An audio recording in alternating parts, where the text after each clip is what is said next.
Hi guys, कैसे हैं आप सब लोग। वेलकम है आपका अपने चैनल फिजिक्स की पाठशाला पर। और जैसा कि अभी तक आप लोगों को पता ही लग गया होगा, नीट और आईआईटी की डेट आ चुकी है और इसके पिछले लेक्चर में मैंने ये बता रखा पूरा। कुछ बच्चे मुझसे जो है कह रहे थे कि सर वर्क पावर एनर्जी जैसे आप पढ़ा रहे हैं तो वैसे आप पढ़ाते रहिए, उसके साथ साथ लॉज ऑफ मोशन से पहले जो चैप्टर हैं उनको भी ज़रा अगर क्लियर करा दे तो बड़ा अच्छा होता। तो मैंने सोचा कि ठीक है, तो शुरू करते हैं। तो स्केलर और वेक्टर से हम लोग इसको भी शुरू करते हैं, आगे भी चल रहे हैं पीछे भी चल रहे हैं, ठीक है। तो आइए, स्केलर और वेक्टर। तो आइए शुरू करते हैं, स्केलर क्वांटिटी और वेक्टर क्वांटिटी। देखिए स्केलर वेक्टर, सबसे पहले समझिए फिजिकल क्वांटिटी क्या होती है। देखो, मैंने आपसे कहा कि भैया बाजार जाओ और बाजार से 5 किलो चीनी ले आओ। आप बाजार गए, बाजार में जाके आपने 5 किलो चीनी ले ली, ठीक। अब किलो का मतलब क्या है? मास, ठीक है। आप गए और बाजार से आपने 5 किलो चीनी ली। अच्छा, अब घर पे आप यहां से गए हैं, चल के गए हैं, यहां से लेके आए हैं, घर पे आ गए और 5 किलो चीनी आप लेते आए, ठीक। अच्छा, फिर मैंने कहा बाजार जाओ 10 किलो चीनी लाओ। तो जब आप 10 किलो चीनी लेने जाएंगे तो क्या आप उससे ये कहेंगे भैया 10 किलो चीनी हमको दो, ईस्ट की डायरेक्शन में दो? तो आंसर इज नो। 10 किलो चीनी हमको ईस्ट की डायरेक्शन में नहीं चाहिए, वेस्ट की डायरेक्शन में नहीं चाहिए। जैसी आपकी मर्जी हो, आप हमको 10 किलो चीनी तौल कर दे दो, हम घर लेते जा रहे हैं।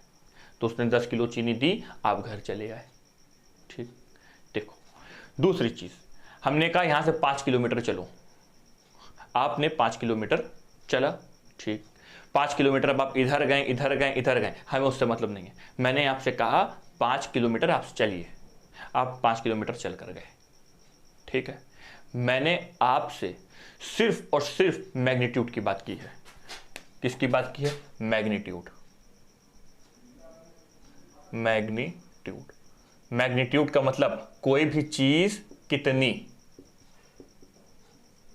जैसे बाजार गए, बाजार से आपने 5 किलो चीनी जी, तो 5 किलो चीनी क्या है? मैग्नीट्यूड। मैंने कहा 10 किलोमीटर चलो, तो 10 किलोमीटर आप चले, वो क्या है? मैग्नीट्यूड। 5 किलो चीनी, 10 किलोमीटर आप चले, वो क्या है? मैग्नीट्यूड, ठीक। ठीक है, ऐसी क्वांटिटी जिस पे हमारे डायरेक्शन से कोई फर्क ना पड़े, ऐसी क्वांटिटी को ही हम बोलते हैं स्केलर क्वांटिटी। कौन सी क्वांटिटी? Scalar quantity. और ये स्केलर वेक्टर किसके पार्ट हैं? तो आंसर फिजिकल क्वांटिटीज के पार्ट है। फिजिकल क्वांटिटीज, ठीक है, फिजिकल क्वांटिटी के पार्ट है।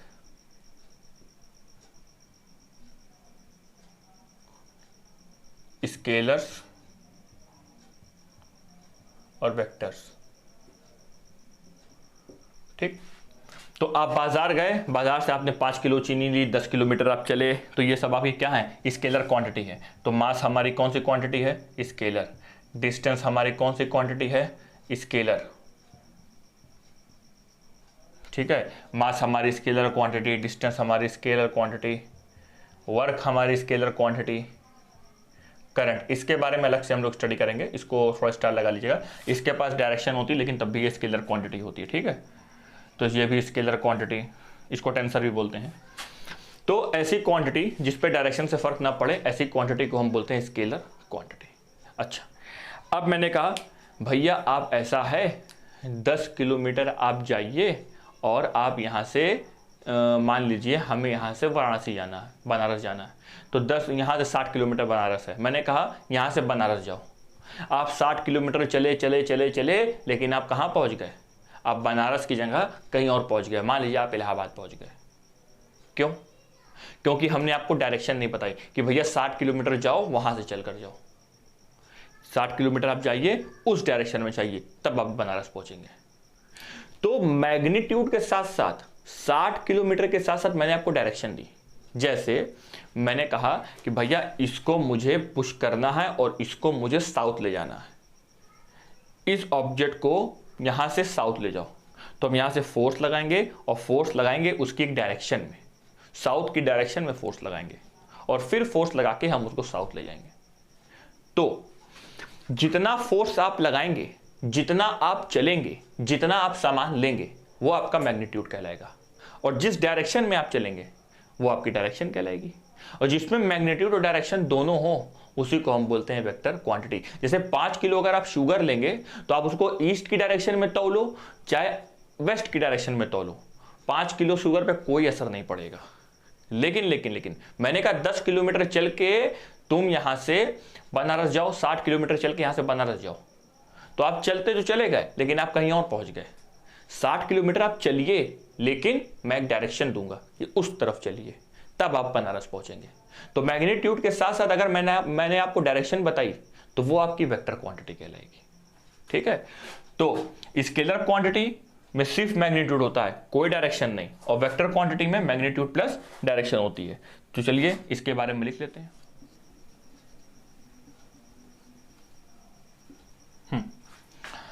स्केलर क्वांटिटी कौन सी क्वांटिटी है? जो सिर्फ मैग्नीट्यूड बताने से कंप्लीट हो जाए, जिसमें सिर्फ और सिर्फ मैग्नीट्यूड हो, डायरेक्शन से कोई फर्क नहीं पड़ेगा। उसका एग्जांपल नीचे, मास, डिस्टेंस और वर्क। वेक्टर क्वांटिटी कौन सी क्वांटिटी है? जिसमें हमको मैग्नीट्यूड भी बताना है और डायरेक्शन भी बताना है। डायरेक्शन और जैसे फोर्स, डिस्प्लेसमेंट, वेलोसिटी। अब जैसे जैसे हम लोग आगे पढ़ते जाएंगे मैं आपको स्केलर और वेक्टर के एग्जांपल्स बताते जाऊंगा। ठीक है, this is scalar quantity and vector quantity. अब एक क्वांटिटी हमारी फिजिक्स में और है जिसका नाम है टेंसर क्वांटिटी।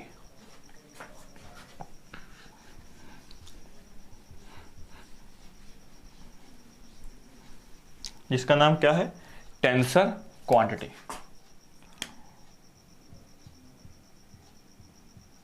टेंसर क्वांटिटी कौन सी क्वांटिटी होती है? जिसमें देखिए, स्केलर क्वांटिटी वो क्वांटिटी है जिसमें मैग्नीट्यूड हो लेकिन डायरेक्शन ना हो। वेक्टर क्वांटिटी कौन सी क्वांटिटी होती है? जिसमें मैग्नीट्यूड और डायरेक्शन दोनों हो। बट एक चीज और, एक छोटी चीज और, स्केलर क्वांटिटी कब हम लेंगे? स्केलर क्वांटिटी हम तब लेंगे जब वो वेक्टर एडिशन लॉ को फॉलो ना करे। Vector addition law not followed.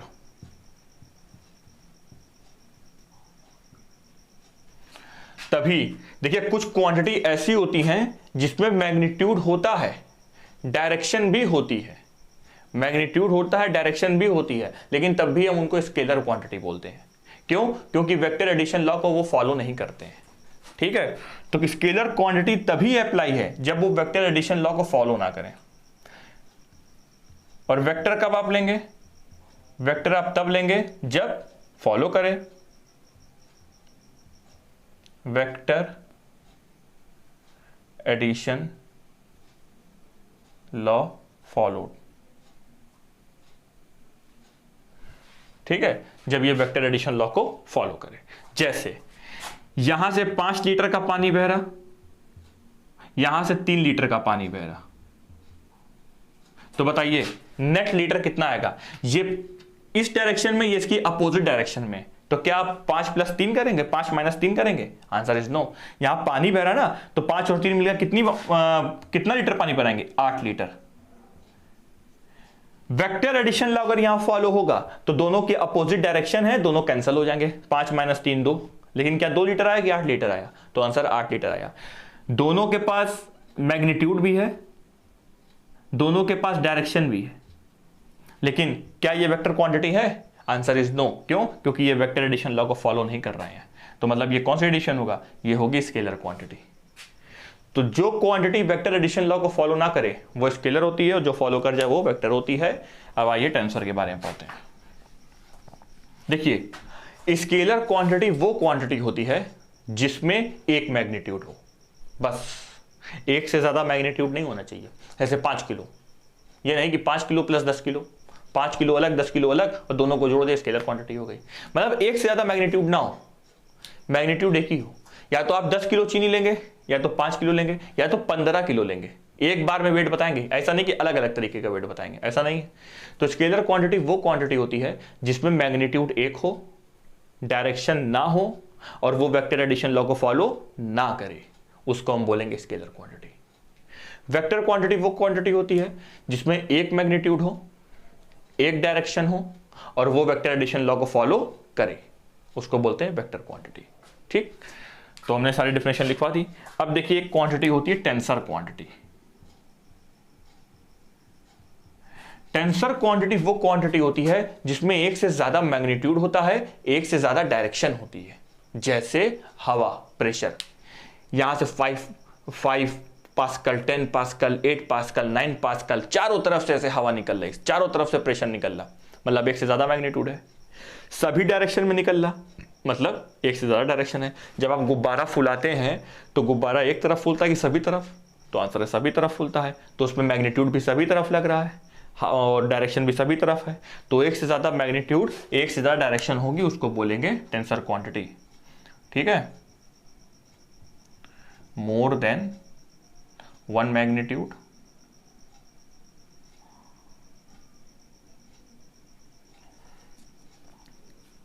With direction. But ये वेक्टर एडिशन लॉ को फॉलो नहीं करेगा। It does not follow vector addition law. ठीक, टेंसर क्वांटिटी कौन सी क्वांटिटी होती है? जैसे करंट, करंट हमारी कौन सी क्वांटिटी है? टेंसर।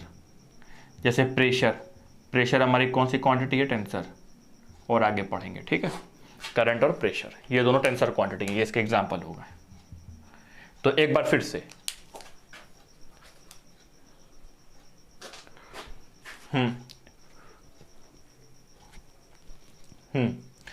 तो स्केलर क्वांटिटी वो क्वांटिटी होती है जिसमें मैग्नीट्यूड एक हो, ना तो डायरेक्शन हो, ना तो वेक्टर एडिशन लॉ को फॉलो करे। वेक्टर क्वांटिटी वो क्वांटिटी होती है जिसमें मैग्नीट्यूड भी हो, डायरेक्शन भी हो और वेक्टर एडिशन लॉ को फॉलो करेगा। टेंसर क्वांटिटी वो क्वांटिटी होती है जिसमें एक से ज्यादा मैग्नीट्यूड हो, डायरेक्शन हो और वो वेक्टर एडिशन लॉ को फॉलो नहीं करेगा। कुछ लोग कहते हैं कि ना तो स्केलर हो ना तो वेक्टर हो, वो टेंसर हो, तो ये गलत है। ठीक है, ऐसा नहीं बोलते हैं। मतलब प्रेशर क्या है? ना तो करंट हो ना तो मास हो, वो प्रेशर है। ऐसा नहीं कहा जा सकता ना। ठीक है, इसको नोट कर लीजिए। आइए पढ़ते हैं रिप्रेजेंटेशन ऑफ वेक्टर। किसी वेक्टर को हम कैसे रिप्रेजेंट करते हैं? सीधा सिंपल स्टेप। ये कभी भी अगर आपको किसी वेक्टर को रिप्रेजेंट करना है वो हम एक एरो से करते हैं। दिस एरो, इस एरो की ये जो आप लेंथ देख रहे हैं ना, इस एरो की ये जो आप लेंथ देख रहे हैं, ये लेंथ बताती है मैग्नीट्यूड। लेंथ क्या बताएगा? मैग्नीट्यूड। और दिस एरो ये आपको बताएगी डायरेक्शन। क्या बताएगा? डायरेक्शन। इस एरो का ये वाला जो पॉइंट देख रहे हैं इसको आप बोलेंगे टेल, और ये वाला जो पोर्शन देख रहे हैं इसको आप बोलेंगे, वाह बोल तो दिया तुम लोगों ने, हेड। ठीक, जैसे मैंने कहा this arrow and this arrow, बताइए किसकी वैल्यू ज्यादा बड़ी है? तो आंसर है इस एरो की वैल्यू ज्यादा बड़ी है क्योंकि इसकी लेंथ ज्यादा है, इसकी लेंथ कम। ठीक, अब मैंने आपसे कहा भैया ऐसा है, देखो मैं ये बता रहा हूं कि किसी भी वेक्टर को आप कैसे रिप्रेजेंट करेंगे, कैसे आप पहचानेंगे कि वो स्केलर है कि वेक्टर है। तो मैं आपके सामने कुछ चीजें रख दे रहा हूं। वेक्टर को रिप्रेजेंट एरो से करते हैं, लेंथ से मैग्नीट्यूड पता लगता है और हेड से पता लगता है उसकी डायरेक्शन। ठीक, उसको बोलते हैं टेल। चलिए देखिए,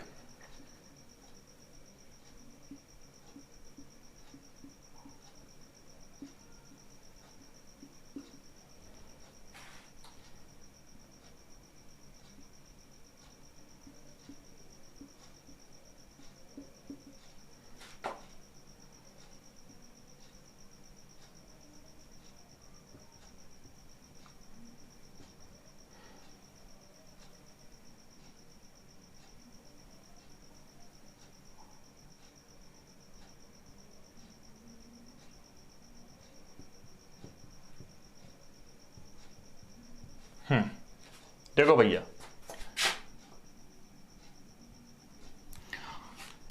इन चारों में कौन स्केलर है और कौन वेक्टर? देखिए ये हमारे पास एक सिंबल है ए, ठीक, ये 50 यूनिट्स मैग्नीट्यूड बता रखा, 50 50 50 50, भैया मैग्नीट्यूड तो सबके पास है, ठीक, मतलब मैग्नीट्यूड सबके पास है। अब पता लगाना है किसके पास डायरेक्शन है और किसके पास डायरेक्शन नहीं है। देखो इस ए के ऊपर एरो लगा है ना, तो मतलब ये जो पूरी क्वांटिटी है ये वेक्टर क्वांटिटी है। अगर एरो लगा है इसका मतलब इसके पास डायरेक्शन है, ठीक। इसी को हम ऐसे पे रिप्रेजेंट करा देते हैं। कहीं कहीं कंपटीशन में क्या करता है, इसकी जगह ये देता है बोल्ड लेटर, डार्क, एक डार्क सिंबल बना देगा। जैसे फोर्स को बना देगा ऐसे, ये है फोर्स, इसको बना देगा ऐसे, ये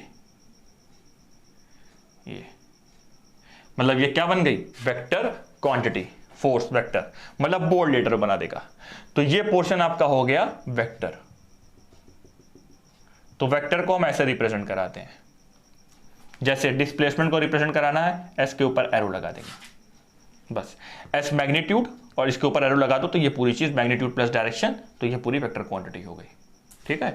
अब इधर आइए, इसके ऊपर एरो लगा है ना, अगर हमें इस एरो को, मैं चाहता हूं कि ये जो है स्केलर क्वांटिटी हो जाए, तो दोनों तरफ मॉड लगा देंगे। मॉड लगाने से उसकी डायरेक्शन खत्म हो जाएगी। एरो भले लगा रहेगा लेकिन ये मॉड क्या करेगा, उसकी डायरेक्शन को आगे खत्म कर देगा। समझ लो मॉड डायरेक्शन का दुश्मन है। जैसे मैंने मॉड लगाया उसकी डायरेक्शन खत्म हो गई, तो सिर्फ इसके पास क्या बचा, 50। इस 50 को आप क्या बोलेंगे, मैग्नीट्यूड। तो मतलब ये कैसी क्वांटिटी हो गई, अगर इसकी डायरेक्शन खत्म हो गई तो स्केलर क्वांटिटी। अब अगर स्केलर को सिर्फ सिंपल में लिखना है, कुछ मत लिखिए, खाली ए लिख दीजिए, ये भी स्केलर क्वांटिटी हो गई। समझ में आई बात, जैसे वर्क, बस लिख दिया, दिस इज स्केलर क्वांटिटी। और रिप्रेजेंट कराना अच्छे से, ये भी स्केलर क्वांटिटी। अब ये कैसी हो गई, वेक्टर क्वांटिटी, जो कि है नहीं, ठीक है, वर्क तो वेक्टर क्वांटिटी है नहीं। तो ये किसी भी, अगर हम सिंबल को वेक्टर और स्केलर में रिप्रेजेंट कराते हैं तो ऐसे कराते हैं, this is scalar and this vector. अच्छा, कभी ऐसा नहीं होगा, this force vector quantity and this force, क्या ये वेक्टर क्वांटिटी है, तो आंसर इज नो, आप इसको नहीं लेंगे। एरो हमेशा आपको लेफ्ट टू राइट लेना है, हमेशा लेफ्ट टू राइट, ना कि राइट टू लेफ्ट। समझ में आ गई बात। तो ये आपने हो गया, सीख लिया रिप्रेजेंटेशन ऑफ वेक्टर। किसी भी वेक्टर को रिप्रेजेंट कराना है तो उसके ऊपर एक एरो लगा दो छोटा सा, वो रिप्रेजेंट हो जाएगा। अगर स्केलर लगाना है दोनों तरफ मॉड लगा दो एरो के साथ, या कुछ मत लगाओ, खाली सिंपल लिख दो, ठीक। तो आप कहीं भी देखेंगे आपको स्केलर वेक्टर समझ में आ जाएगा। कहीं पे भी अगर देखिए मॉड के साथ एरो है तो वो स्केलर है, सिंपल में सिंबल है तो वो स्केलर है। जैसे दिस पी, ये स्केलर है कि वेक्टर, स्केलर। अब आप बताइए कैसा हो गया, स्केलर ही है क्योंकि मॉड लगा है, हटा दिया, क्या बन गया, वेक्टर। डार्क कर दिया, अब वेक्टर, ठीक है। तो इस तरीके से हम रिप्रेजेंट कराएंगे, this is representation of vector. अच्छा, एक चीज और, मान लीजिए ये हमारे पास एक एरो है, इसका फोर्स है 20 न्यूटन और ये हमारे पास एक एरो है। तो अब बात बताइए, इसका फोर्स 20 से ज्यादा होगा कि 20 से कम होगा, बताओ किसकी एरो बड़ी है, इसकी एरो बड़ी है। तो अगर ये 20 है तो ये 20 का हाफ होगा, ये होगा 10 न्यूटन। अगर ये 10 है तो ये 5 होगा, ठीक है। कहीं कहीं ऐसे भी दिखाना है, ठीक। तो चलिए आज के लिए इतना काफ़ी है, और आगे और स्केलर वेक्टर के बारे में पढ़ेंगे। तो एक बार जाते जाते थोड़ा सा रिवाइज कर लेते हैं। स्केलर क्वांटिटी वो जिसके पास मैग्नीट्यूड हो, डायरेक्शन ना हो, वेक्टर एडिशन लॉ को फॉलो ना करे। वेक्टर क्वांटिटी वो जिसके पास मैग्नीट्यूड, डायरेक्शन और वेक्टर एडिशन लॉ को फॉलो करे। टेंसर क्वांटिटी वो जिसके पास एक से ज़्यादा मैग्नीट्यूड, एक से ज़्यादा डायरेक्शन और वेक्टर एडिशन लॉ को फॉलो ना करे। रिप्रेजेंटेशन कैसे कराना है, एरो लगा के, और एरो कहाँ से कहाँ होना चाहिए, लेफ्ट टू राइट हमेशा हो, राइट टू लेफ्ट ना हो, ठीक है। और अगर किसी भी सिंबल के ऊपर एरो लग जाता है तो वो वेक्टर क्वांटिटी है, और एरो के साथ मॉड लग जाता है तो वो स्केलर क्वांटिटी है, ठीक। So thank you.